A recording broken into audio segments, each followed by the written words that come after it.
Strawberry desiccated coconut cake. പേര് തന്നെ variety ആയിട്ടില്ലേ? അപ്പോൾ നമുക്കിത് എങ്ങനെ ചെയ്യണേന്ന് നോക്കാം.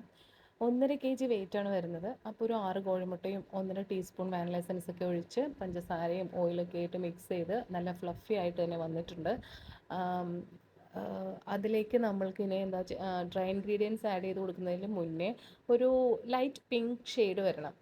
അപ്പോൾ പിങ്ക് ഷെയ്ഡ് എനിക്കില്ലാത്തതുകൊണ്ട് ഒരു റെഡ് കളറിൻ്റെ ഒപ്പം വൈറ്റ് കളറും കൂടി ആഡ് ചെയ്തിട്ട് പിങ്ക് കളറാക്കിയിട്ടുണ്ട്. ഞാൻ കളറ് വളരെ കുറച്ചേ ചേർക്കാറുള്ളൂ. പ്രത്യേകിച്ച് കുട്ടികൾക്കാവുമ്പോൾ ഫോട്ടോ എടുക്കുമ്പോൾ കുറച്ച് കളറ് കൂട്ടിയിട്ടാൽ മതി എന്നാണ് ഞാൻ പറയാറ്. അപ്പോൾ ഇതാ 2 പാനിലായിട്ട് ഞാനത്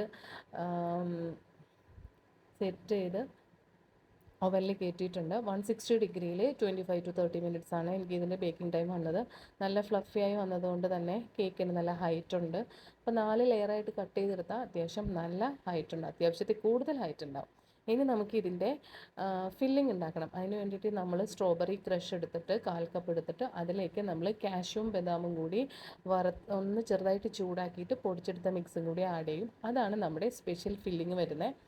പിന്നെ നമ്മൾ ഈ ഷുഗർ സിറപ്പ് ചെയ്യാൻ വേണ്ടിയിട്ട് ഷുഗർ സിറപ്പ് സാധാരണ ചെയ്യണ പോലെ ചെയ്തിട്ട് അതിലേക്ക് നമ്മൾ ഒരു 3 ടേബിൾ സ്പൂണോളം സ്ട്രോബെറി ക്രഷും കൂടി ആഡ് ചെയ്ത് കൊടുക്കും.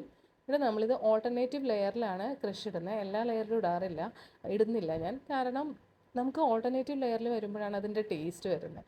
അത് കഴിഞ്ഞ് അത് ഞാനൊന്ന് ഐസ് ചെയ്തെടുക്കുന്നുണ്ട്. പിന്നെ ഹൈറ്റ് കൂടുതലുള്ളതുകൊണ്ട് തന്നെ 3 സ്ക്വയർ ഞാൻ ഇതിലേക്ക് കുത്തി ഇറക്കി കൊടുത്തിട്ടുണ്ട്. അത് കഴിഞ്ഞിട്ട് ഞാൻ ഒന്നും കൂടെ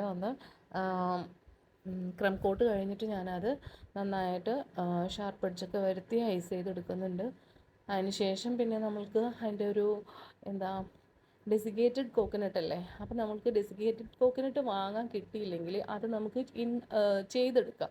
അതിന് വേണ്ടിയിട്ട് നാളികേരം പൊട്ടിച്ചിട്ട് നന്നായിട്ട് വാഷ് ചെയ്ത് ഫ്രീസറിൽ വെക്കുക കുറച്ച് നേരം.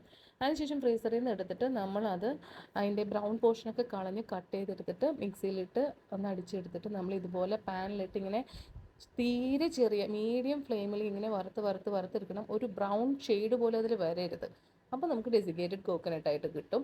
അപ്പോൾ ഞാൻ കുട്ടിയുടെ പേര് ഫോണ്ടൻറ്റിൽ കട്ട് ചെയ്ത് വെച്ചിട്ടുണ്ട്. ചെറിയ ഷുഗർ ബോൾസൊക്കെ ഇട്ട് നമ്മുടെ ഡെസിക്കേറ്റഡ് കോക്കനട്ടും ആഡ് ചെയ്ത് കൊടുത്ത് പേര് കൂടി വെച്ച് തന്നപ്പോൾ ഫൈനൽ ലുക്ക് ഇതാ.